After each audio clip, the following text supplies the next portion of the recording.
अल्हम्दुलिल्लाहि रब्बिल आलमीन वल आक़िबतु लिल मुत्तक़ीन वस्सलातु वस्सलामु अला सय्यिदिल अंबियाइ वल मुरसलीन व अला आलिहि व अस्हाबिहि अजमईन अम्मा बाद फ़अऊज़ु बिल्लाहि मिनश शैतानिर रजीम बिस्मिल्लाहिर रहमानिर रहीम रदियल्लाहु अन्हुम व रदू अन्हु आमन्तु बिल्लाहि सदक़ल्लाहुल अज़ीम व सदक़ रसूलुहुन नबियुल करीमुल अमीन अस्सलातु वस्सलामु अलैका या सय्यदी या रसूलल्लाह व अला आलिका व अस्हाबिका या सय्यदी या हबीबल्लाह। नाज़रीन किराम, प्रोग्राम नूर की बरसात के साथ मैं हूँ आपका मेज़बान मोहम्मद शहबाज़ नक्शबंदी आपकी खिदमत में हाज़िर है। नाज़रीन किराम, आज हमने जिस उन्वान पर गुफ्तगू करनी है वो है मुशाजरात सहाबा। नाज़रीन किराम, गुफ्तगू का सिलसिला जारी रहेगा। आए मैं आज के अपने इस प्रोग्राम में अपने स्कॉलर का आपको तारफ़ कराता चलूँ। आज हमारे साथ शरीक गुफ्तगू हैं हज़रत अल्लामा मौलाना मुफ्ती मोहम्मद तारिक अज़ीज़ सईदी साहब। नाज़रीन किराम, आज हमने इस प्रोग्राम में जिस उन्वान पर गुफ्तगू करनी है वो है मुशाजरात सहाबा, यानी बाज़ सहाबा किराम के माबैन जो नाखुशगवार मामलात पेश हुए, इन पर आज हम गुफ्तगू करेंगे। नाज़रीन किराम, अगर हम आज कुरान मजीद का मुताला करें, हदीस मुबारक का मुताला करें, तो एक बात हम पर आयान होती है। अल्लाह तबारक व तआला ने सहाबा किराम को और हुज़ूर अलैहिस्सलातु वस्सलाम की तमाम अहले बैत अतहार को हक़ का मयार मुकर्रर फरमाया।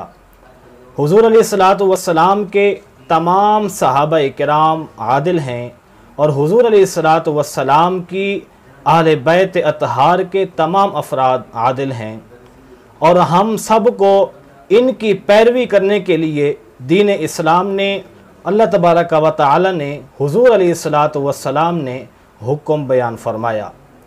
सामीन मोहतरम, इनके बीच में जैसा कि हज़रत मौला अली शेर खुदा रदी अल्लाह तआला अन्हु और हज़रत सैयदना अमीर मुआविया रदी अल्लाह तआला अन्हु, इनके दरमियान जो मामलात नाखुशगवार पेश हुए, इसी तरह इनकी वजह से जो ये मामलात नाखुशगवार पेश आए, इसी पर हम गुफ्तगू करते हैं।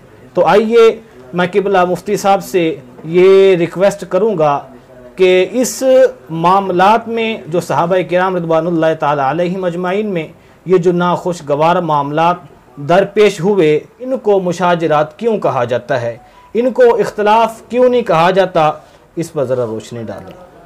बिस्मिल्लाहिर्रहमानिर्रहीम।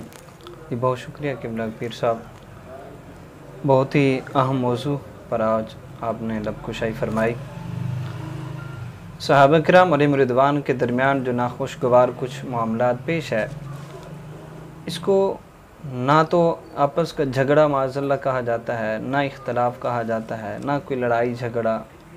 इसको हमारे अकाबरीन ने जो नाम दिया है वो मुशाजरात सहाबा का नाम दिया। जी बेशक। आपने सवाल किया कि ये मुशाजरात क्यों कहा जाता है। क्यों कहा जाता है? मुशाजरात बना है शजर से, और शजर आप जानते हैं कि दरख्त को कहते हैं। बिल्कुल।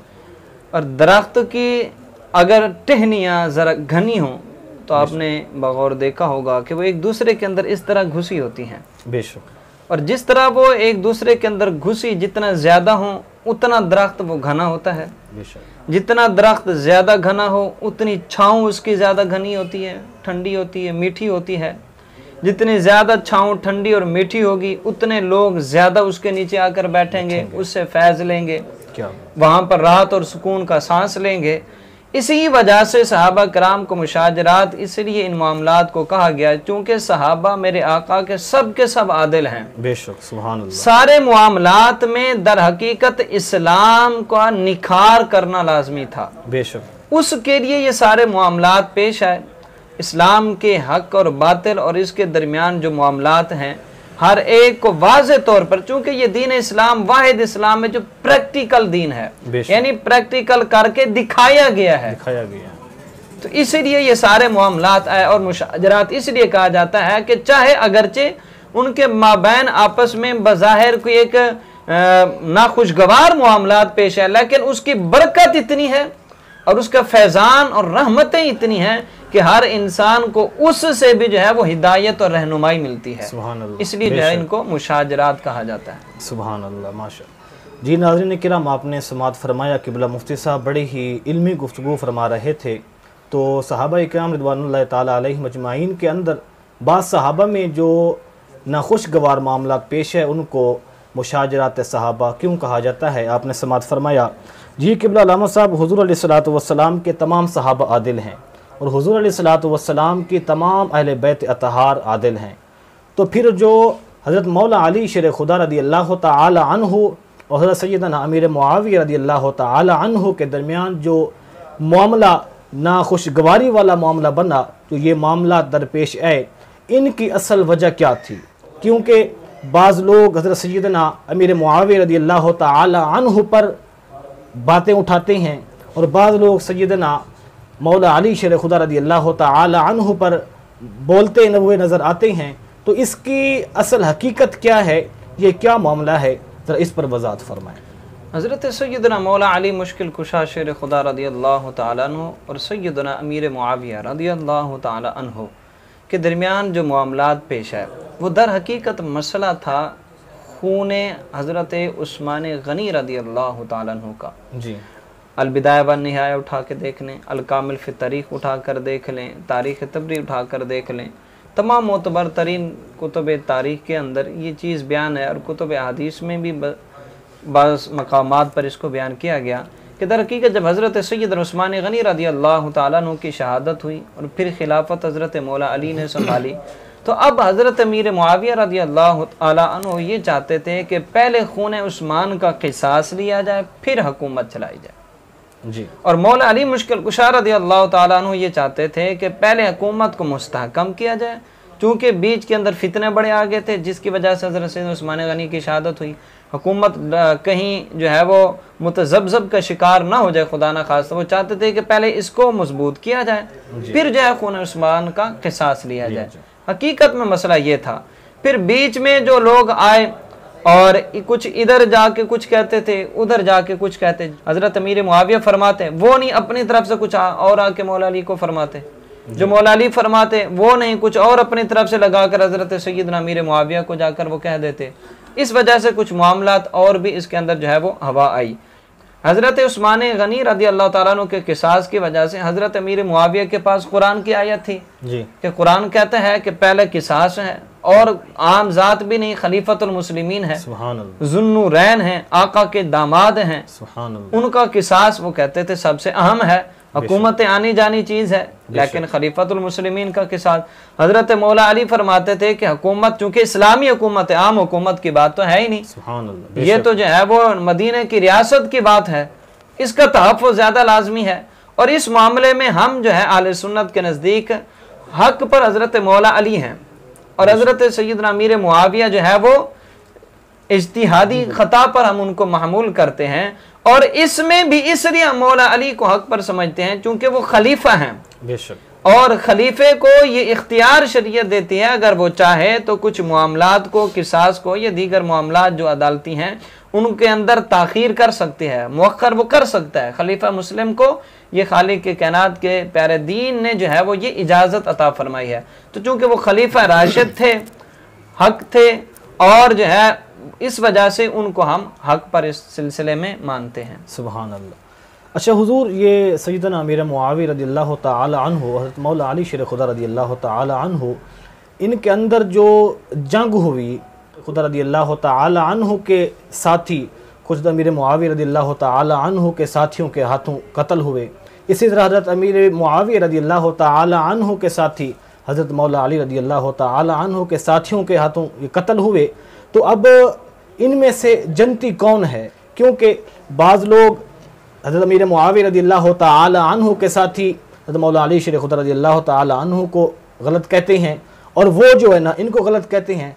इनकी असल हकीकत क्या है और इनमें से जन्नती कौन है, इसका शरई हुक्म क्या है, इस पर ज़रा रोशनी डालें। जी कि पीर साहब, दोनों ही जन्नती हैं। सुभान अल्लाह, सुभान अल्लाह। बेशक, क्योंकि दोनों इज्तिहाद कर रहे थे। बेशक, ना हज़रत अमीर मुआविया को कोई ज़ाती इनाद थी हज़रत मौला अली के साथ या कोई ज़ाती मसला था, ना ही मौला अली मुश्किल कुशा को कोई ज़ाती रंजिश थी सैयदना अमीर मुआविया से, ना कोई ज़ाती मसला था। मसला दीन का था और इसके अंदर दोनों इज्तिहाद कर रहे थे। दोनों ही मुज्तहिद जब इज्तिहाद करता है तो इज्तिहाद की इब्तिदा में दोनों हक पर होते हैं। सुभान अल्लाह। जब इसका नतीजा आता है तो उस वक्त कोई एक सवाब पर होता है और एक खता इज्तिहादी पर होता है। तो इस वक्त दोनों चूंकि ये हक पर थे इज्तिहाद की इब्तिदा में और उसी की वजह से सारा मामलात हुए, तो ये मैं नहीं कह रहा, तो वो लोग जो इस मसले की वजह से सैयदना अमीर मुआविया पर जो है वो तान करते हैं, उन्हीं लोगों की रवाफिज के अपनी किताब के अंदर बहरुल अनवार के अंदर ये चीज़ मौजूद है कि मौला अली जब ये जंग ख़त्म हुई, ये मामलात ख़त्म हुए, तो उस वक़्त मौला अली मुश्किल कुशा रज़ियल्लाहु ताला अन्हु दोनों के अजसाम पर तशरीफ़ लेकर गए जी। और मौला अली ने खुद फरमाया ये भी जन्नती हैं वो भी जन्नती हैं जी। तो मौला अली ने खुद, और अली जहाँ फैसला कर दे सुभान अल्लाह, वहाँ फिर हम कौन होते हैं बीच में बोलने वाले। ये तो मौला अली पाक खुद फरमा रहे दोनों जन्नती, तो इसलिए इसमें जहन्नमी कोई नहीं, किसी से कोई मुआखजा नहीं होगा। क्यों? इज्तिहाद की बुनियाद पर ये सारा कुछ हुआ। बेशक जी। नाज़रीन किराम, आपने समाअत फरमाया कि बिला मुफ्ती साहब माशाअल्लाह बड़ी ही इल्मी और आला गुफ्तगू फरमा रहे थे। अच्छा हुजूर मुफ्ती साहब, आखिर पे आजकल के इस दौर में एक मसला चल रहा है इस माह मुबारक के अंदर शादी के हवाले से। क्या इस माह मुहर्रमुल हराम के अंदर शादी करना ये कैसा है? क्या मुहर्रम में इंसान शादी कर सकता है या नहीं कर सकता? इसका शरई हुक्म क्या है? क्या इसकी शरई हैसियत है? इस पर ज़रा वजाहत से रोशनी डालें। माह मुहर्रमुल हराम में शादी जो है वो जायज़ है जी, क्योंकि दीन इस्लाम में करीम आका अलैहिस्सलातु वस्सलाम ने शादी की बाकायदा तरगीब दिलाई है। बेशक फरमाया कि जल्दी शादी करो, जब बच्चे बालिग हो जाएं फ़ौरन शादी करो। दूसरी रायत में फरमाया कि जब उनका कफ मिल जाए, यानी जब उनका कोई रिश्ता तय हो जाए, कोई अच्छा रिश्ता मिल जाए, तो फरमाया अब देर ना करो, जल्दी करो इनकी शादी करने में। बेशक। तो अब इसमें कहीं आका ने ये नहीं फरमाया कि इस महीने में करनी, इस महीने में नहीं करनी, इस दिन में करनी, इस दिन में नहीं करनी। सुन्नत है निकाह, हर दिन कर सकते हैं, हर महीने में कर सकते हैं, माह मुहर्रमुल हराम में भी कर सकते हैं शरई हैसियत से। हाँ, जब ये वाक़या पेश आया, करबला का वाक़या, हज़रत इमाम अली मकाम की शहादत का वाक़या, उसके बाद हमारा मौक़िफ़ अहले सुन्नत का नज़रिया ये है कि मुनासिब नहीं है करना। बिलखुसूस जो है ये 4-5 दिन जो है ये 10 के आगे पीछे करीब करीब इनमें नहीं करनी चाहिए, मुनासिब नहीं है। अगर कोई करता है तो वो गुनहगार नहीं होगा, बेशक कोई गलत काम नहीं कर रहा, वो उसके ऊपर तान नहीं किया जा सकता। हाँ, अगर कोई इस वजह से खुशी मना रहा है कि हजरत सैयदना इमाम अली मकाम की शहादत है, तो वो बिल्कुल गुनहगार है। सैयद आला हजरत अजीमुल मर्तबा से ये सवाल किया गया जी, फतावा रिज़वा शरीफ की जिल्द नंबर 24 के अंदर है। फरमाया गया कि भाई शादी ब्याह करना, ये लफ्ज़ हैं सवाल के, कि शादी ब्याह करना माह मुहर्रमुल हराम में कुछ लोग नहीं करते इस पर जी, और जो है इमाम अली मकाम की वजह से नहीं करते। तो आपने जो है उसका जवाब इरशाद फरमाते हुए आपने फरमाया, सैयद आला हजरत ने फरमाया कि अगर सोग की वजह से करते हैं तो फरमाया सोग हराम है। अल्लाह, तो यानी सब सोग हराम है तो शादी कर सकते हैं, लेकिन शर्त यह है कि निकाह की नियत हो, जश्न मनाने की ना हो, कि हज़रत इमाम अली मकाम के साथ बुग़्ज़ की वजह से ना हो। अगर उनसे बुग़्ज़ नहीं, वैसे निकाह करना है तो शरीयत में इजाज़त है, कोई हरज ही नहीं है। सुभान अल्लाह, सुभान अल्लाह। जी नाज़रीन किराम, आपने समाअत फरमाया कि बिला मुफ्ती साहब इस माह मुहर्रमुल हराम के अंदर शादी करने के हवाले से बड़ी ही इल्मी गुफ्तगू फरमा रहे थे। तो नाज़रीन किराम, इसी के साथ अपने मेज़बान मोहम्मद शहबाज नक्शबंदी को इजाज़त दीजिए। इंशाअल्लाह एक मरतबा फिर एक नए उन्वान के साथ आपकी खिदमत में हाज़िर होंगे। तब तक के लिए को इजाज़त दीजिए। अल्लाह हाफ़िज़।